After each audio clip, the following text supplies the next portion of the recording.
अंत, एक नई शुरुआत। किसी ने मुझसे कहा था कि हर अंत एक नई शुरुआत का सूचक होता है, पर यह कितना सच है और कितना झूठ मैं नहीं जानती। अब आप पूछेंगे कि यह मुझसे किसने कहा था, तो इसका जवाब भी मैं नहीं दे सकती, क्योंकि कुछ रहस्य ऐसे होते हैं जो खुद से भी छिपे होते हैं। मैं बात कर रही हूँ अपने अंत की, जो मैंने खुद चुना है और जिसका समय भी मैंने खुद तय किया है। मेरे हाथ में उषा देवी जी की नींद की गोलियों की शीशी है, जो मेरे अंत का सामान बनेगी। सोचती हूँ कि आंखें बंद करने से पहले अपने अतीत के कुछ पन्ने पलटकर देख लूं। मेरी माँ, जो बहुत खूबसूरत और समझदार थी, कभी मेरे चरित्रहीन पिता के बराबर भी नहीं रह पाई और उन्हें मरते दम तक इसकी सजा भुगतनी पड़ी। मैं अपनी माँ की चाहत थी, पर अपने पिता की अनचाही संतान। मेरे पिता ने मेरी माँ की कोख में 3 बेटियों का कत्ल किया था और जब मैं पैदा हुई तो उन्होंने अपने बेटा होने के गणित पर पछताया। मेरे पिता ने मेरे जन्म के 3 दिन बाद मेरी माँ को अस्पताल से सीधे अपने घर आने की बजाय कहीं और जाने का आदेश दिया। मेरी माँ अपनी 3 दिन की बच्ची को गोद में लिए बस में चढ़ने का प्रयास कर रही थी। जैसे ही उन्होंने बस में चढ़ने के लिए एक पांव पावदान पर रखा, उन्हें एक तेज दर्द हुआ और वो वहीं कांप कर रह गईं। बस में चढ़ने वाली अनगिनत सवारियां मेरी माँ को पीछे छोड़कर बस में सवार हो गई। मेरी माँ ने कई बार बस में चढ़ने का असफल प्रयास किया।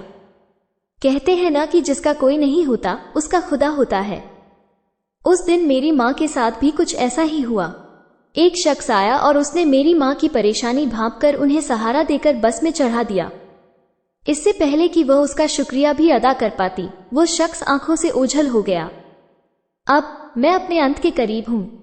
सोच रही हूं कि यह नींद की गोलियां लेकर अपने जीवन को समाप्त कर दूं, लेकिन इससे पहले अपने अतीत को याद कर रही हूं, ताकि जीवन के कुछ हिस्से फिर से जी सकूं। मेरी माँ के उस अनजाने सफर पर, जहां मेरे पिता यानी उनके पति ने उनका साथ छोड़ दिया था, उनके जीवन में एक चीज ने उनका साथ नहीं छोड़ा, भूख। वो भूख जो एक नवजात शिशु को स्तनपान कराने वाली माँ की भूख थी। मेरे पिता ने मेरी माँ को घर से निकालते समय एक भी पैसा नहीं दिया, ये सोचकर कि यह बच्चा सिर्फ मेरी माँ की गलती है, जबकि इसमें वे भी बराबर के हिस्सेदार थे। जब बस एक ढाबे पर रुकी तो मेरी माँ ने भूख से बिलखती अपनी बच्ची को स्तनपान कराया और खुद नके के पास जाकर भरपेट पानी पीने लगी। पानी पीते हुए उसकी आंखों से आंसू बहते रहे और ये आंसू उसकी प्यास को और बढ़ाते गए। भोले बाबा की डमरू की आवाज और पर्वत पर शोर के बीच मेरी माँ अपनी सहेली कामिनी के घर के सामने खड़ी थी। कामिनी ने तुरंत मेरी माँ की बेबसी को समझ लिया। शायद माँ की दुआओं या कामिनी की मदद का असर था कि मेरे पिता ने 2 महीने बाद मुझे और मेरी माँ को घर आने की इजाजत दे दी। लेकिन मुझे देखते ही मेरे पिता फिर से माँ पर जुल्म ढाने लगे। मेरी माँ की सुंदरता मुझ में नहीं थी और मेरे पिता को यह बिल्कुल पसंद नहीं था।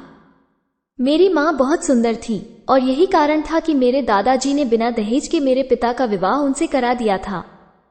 लेकिन ये सुंदरता ही कई बार मेरी माँ की पिटाई की वजह बनती थी। मेरा बचपन मेरे पिता की झिड़कियों में बीता और जवानी उनकी बुरी नजरों से खुद को बचाने में। मेरी माँ ने स्थिति को समझकर जल्दी जल्दी में मेरा रिश्ता तय कर दिया। वो मुझे मेरी पढ़ाई में आगे बढ़ाना चाहती थी, लेकिन उस घर में रहकर यह संभव नहीं था। इसलिए स्नातक का परिणाम आने से पहले ही मेरी शादी हो गई। समीर, मेरा पहला प्यार, मेरी दुनिया और मेरा जीवन साथी। समीर को अपनी जिंदगी में पाकर मुझे लगा कि मेरी हर परेशानी और दर्द का इलाज मिल गया। मेरी माँ भी मुझे समीर के साथ ब्याह कर निश्चिंत हो गई। उन्होंने पगफेरे की रस्म के वक्त कहा था कि मुझे समीर से ज्यादा प्यार कोई और नहीं कर सकता और उनकी ये बात सही साबित हुई। मुझे हैरानी होती है कि एक औरत जिसे खुद कभी प्यार नहीं मिला, कैसे इतनी जल्दी और सही तरीके से प्यार का आंकलन कर सकती है। शुरू के कुछ साल तो मैं यही सोचती रही कि समीर जैसे सुंदर और अच्छे व्यक्तित्व वाले इंसान ने मुझे अपनी जीवन संगिनी क्यों चुना। वो किसी भी खूबसूरत लड़की से शादी कर सकता था। मेरा यह विश्वास करना मुश्किल था, क्योंकि मैंने पहले हर पुरुष को विपरीत ही पाया था, चाहे वो मेरे पिता हों, स्कूल के यौन शोषण करने वाले अध्यापक हों या कॉलेज के छिछोरे लड़के हों। लेकिन समीर का व्यक्तित्व इन सबसे बिल्कुल अलग था। वो एक औरत को भी इंसान समझता था, उसकी भावनाओं की कद्र करता था और सबसे बड़ी बात कि वो औरतों का सम्मान करना जानता था। समय के साथ मुझे समझ में आया कि समीर ने ये शादी अपनी माताजी श्रीमती उषा देवी को ध्यान में रखकर की थी। वो कई बार कहता था कि मेरी जगह कोई और लड़की शायद उनकी माता जी के साथ सामंजस्य न बिठा पाती। उषा देवी अपने नाम के विपरीत थी और समीर के प्यार की छांव में मैं उनकी तपती धूप में भी मुस्कुराते हुए चलती रही। इस बीच मेरी माँ को कैंसर हो गया। मैं उनकी सेवा करना चाहती थी, उनके पास जाना चाहती थी, लेकिन उषा देवी के होते हुए यह असंभव था। समीर ने मुझे चोरी छिपे 2-4 बार मेरी माँ से मिलवाया। मैं अपनी गृहस्थी में व्यस्त थी और एक रात मेरी माँ चुपचाप अपने दुखों से निजात पाली।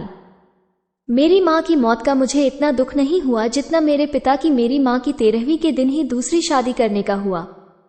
इस दुख से मुझे बिखरता देख समीर ने अपनी माता जी से मेरी टीचर ट्रेनिंग कोर्स की अनुमति ले ली। मेरे लिए यह एक सपना सच होने जैसा था। जो काम मेरे पिता ने नहीं किया वो मेरे पति ने किया। आज मैं, सुमन समीर शर्मा, अपने शिक्षा के पंख लगाकर उड़ने को तैयार थी। समीर को अपनी जिंदगी में पाकर मुझे लगा कि मेरी हर परेशानी और दर्द का इलाज मिल गया। मेरी माँ भी मुझे समीर के साथ ब्याह कर निश्चिंत हो गई। उन्होंने कहा था कि मुझे समीर से ज्यादा प्यार कोई और नहीं कर सकता और उनकी यह बात सही साबित हुई।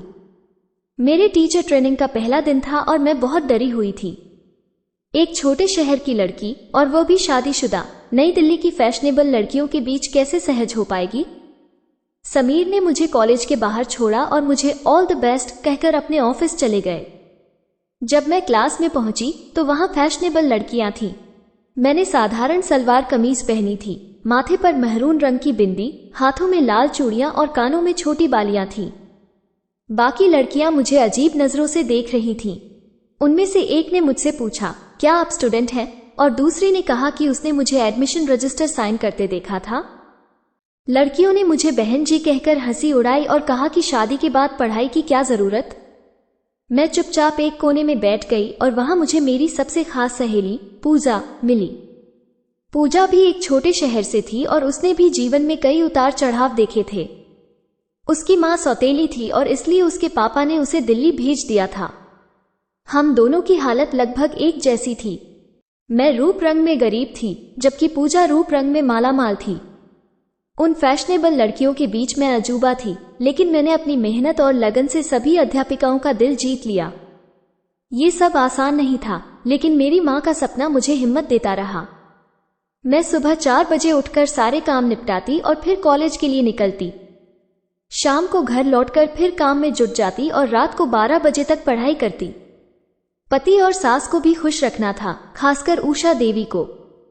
मैं फिर भी खुश थी क्योंकि मुझे अपना सपना पूरा होता नजर आ रहा था। पहले साल की परीक्षा में मैंने टॉप किया और best student of the year और 100% अटेंडेंस अवार्ड जीता। अब बारी थी दूसरे और आखिरी साल की, जिसमें और भी चुनौतियां मेरा इंतजार कर रही थी। अगर आपको ये कहानी पसंद आई हो तो इसे अपने दोस्तों और परिवार के साथ जरूर शेयर करें।